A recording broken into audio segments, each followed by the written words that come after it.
एकूणच काल आपण हा ना नाना काल जर आपण पाहिलं तर जी संघर्ष यात्रा निघाली होती त्यावर ते पोलिसांकडनं बऱ्या प्रमाणात नेत्यांना अटक करणं किंवा कार्यकर्त्यांना धक्काबुक्की करणं झालेला प्रकार होता। हा जो विषय हा चर्चेतनं संपला असता मला तर तसं होऊ दिलं नाही का? हे सरकार तानाशाही प्रवृत्तीचं विचाराचं आहे, हे काही लपलेलं नाही आहे आणि ही तानाशाह प्रवृत्ती वारंवार आपल्याला स्पष्ट होते आहे। आपण महाराष्ट्रामध्ये एक गोष्ट पाहिली, आता विधानसभेत चर्चा सुरू झालेली आहे।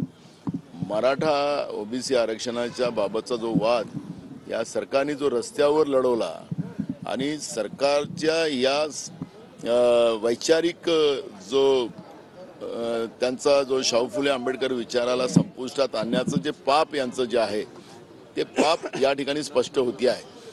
आपण पाहिलं असेल की आज मराठा आणि ओबीसी समाजामध्ये जो संघर्ष निर्माण करण्यामध्ये सरकारचा मोठं योगदान आहे। आपण एक गोष्ट अजून लक्षात येतं की जातीनिहाय जनगणना करण्याच्या दृष्टिकोनातून सातत्यानं काँग्रेसनी भूमिका मांडली, आमचे नेते राहुल गांधीजींनी मांडली, पण हे म्हणतात गरीब जात आहे, आता ह्या जाती नाही आहेत। पण संविधानिक व्यवस्थेला हे न मानणारं भाजप आहे, त्याच्यामुळे हे सगळे प्रश्न निर्माण झाले। हा छत्रपती शिवाजी महाराजांचा महाराष्ट्र आहे आणि या महाराष्ट्रामध्ये न्यायिक भूमिका घेणं हे सरकारची जबाबदारी होती, पण हे सरकार वादविवादामध्ये राहिली आणि जी काही दरी आज ओबीसी आणि मराठा समाजामध्ये निर्माण झालेली आहे त्याचं सगळ्या पापाचा वाटेकरी भाजप-प्रणीत सरकार महाराष्ट्रातलं आहे आणि ती भूमिका आम्ही आज विधानसभेत मांडू।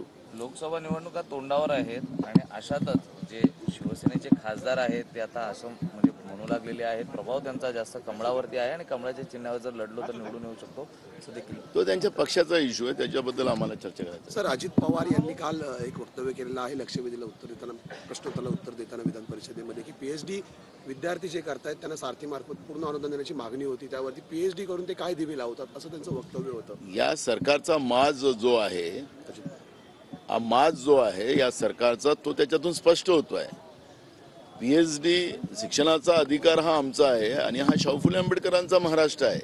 या महाराष्ट्राने शिक्षणाचा पाया रोवला, ज्या आमच्या आदर्शाने त्याचा पाया रोवला तो देशामध्ये गेला आणि म्हणून देशामध्ये आमच्या महिला प्रधानमंत्री होऊ शकल्यात, राष्ट्रपती होऊ शकल्यात, आज मोठ्या मोठ्या पदावर आहेत। त्याचं सगळं मूळ जे आहे ते महाराष्ट्र आहे आणि त्या महाराष्ट्रातला एक जबाबदार मंत्री राज्याचे उपमुख्यमंत्री अजित पवार हे ज्या पद्धतीने त्यांनी काल वक्तव्य केलं की पीएचडी केल्याने काय दिवे लावणार, तर त्याचा अर्थच असा आहे की हे शैक्षणिक व्यवस्थेच्या विरोधात हे भाजप-प्रणीत सरकार आहे, हे त्याच्यातून स्पष्ट होते।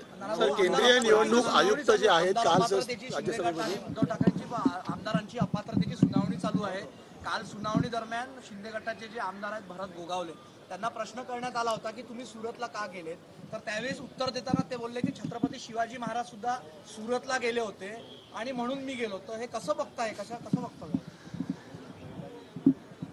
छत्रपती शिवाजी महाराजांच्या नावाने हे लोक सत्तेत येतात, त्यांचं नाव घेऊन त्यांच्या घोषणा करून हे सत्तेत येतात, पण मग सत्तेत आल्यानंतर छत्रपती शिवाजी महाराजांचा पदोपदी अपमान कसा करायचा हे त्याला विसरत नाही।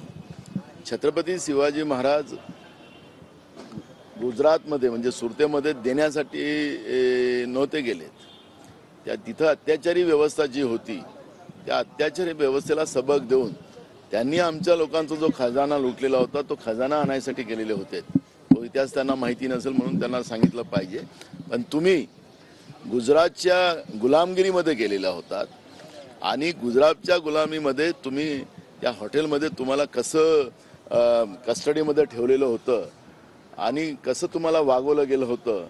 एकनाथ शिंदे साहेबांचा त्या काळातला एक फोटो सुरतमधलाच आहे, तो कसा हालत होता तो।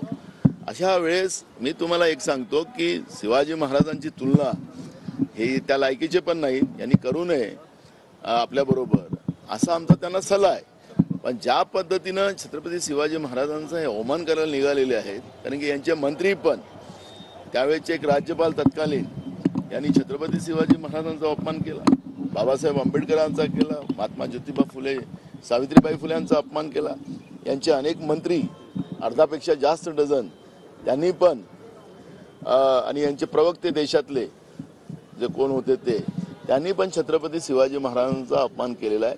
त्यामुळे या सरकारमध्ये आमच्या महापुरुषांचा, आमच्या दैवतांचा अपमान करण्याचा सातत्यानं सपाटा लावलेला आहे आणि त्याचंच हे वक्तव्य आहे. सर, काल राज्यसभेमध्ये 5 लाख हेक्टरपेक्षा जास्त जागा जमीन अफेक्ट झाली असं दिसते सगळ्यामुळे, पण अजून पूर्ण मदत जाहीर होत नाहीये.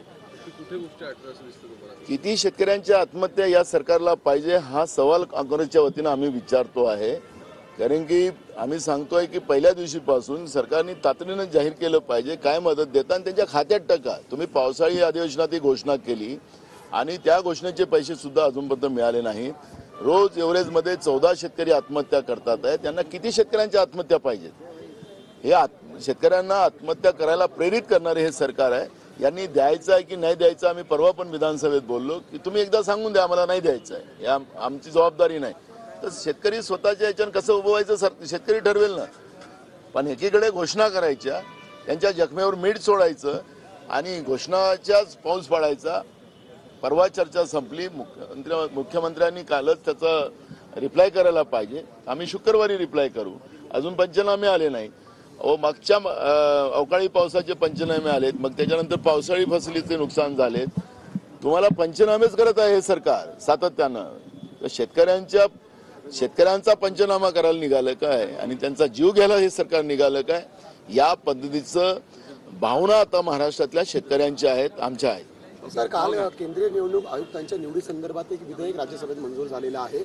त्यानंतर विरोधकांनी सभात्याग केला एकंदरीत, कारण आता सरकारचा हस्तक्षेप असणार आहे या निवडीमध्ये. कसं आहे, निवडणूक आयोग ही स्वायत्त आणि तुम्हाला आपल्या लक्षात असेल की काँग्रेसनी सत्तेमध्ये असताना घटनादुरुस्ती करून आपल्याला मीडियाला आणि निवडणूक आयोगाला एक स्वायत्ता दिली आणि या स्वायत्तेच्या आधारावर, कारण की ह्या लोकशाहीचे मूळ स्तंभ आहेत, या स्तंभांना कुठेही डॅमेज होता कामा नये याची काळजी नेहमी काँग्रेसने केली. पण भाजप सत्तेत आल्यापासून निवडणूक आयोग असेल की मीडिया असेल, सगळे आपल्या ताब्यात कसं ठेवता येईल आणि हे सगळे स्तंभ संपवता कसं येईल त्याच्यावरचं काम करतात. हे काही नवीन भाजपसाठी नाही आहे, पण आम्ही याचा विरोध करू. नाना पटोले यांनी राज्य सरकारवर जोरदार हल्लाबोल केलेला आहे. मराठा ओबीसी समाजामध्ये तेढ निर्माण करण्यात सरकारचा मोठा वाटा असल्याचं नाना पटोले यांनी म्हटलंय. इतकंच नाही तर अजित पवार यांच्या वक्तव्यातून सरकारचा माज स्पष्ट दिसतोय अशा शब्दांमध्ये नाना पटोले यांनी अजित पवार यांच्यावर देखील जोरदार निशाणा साधला.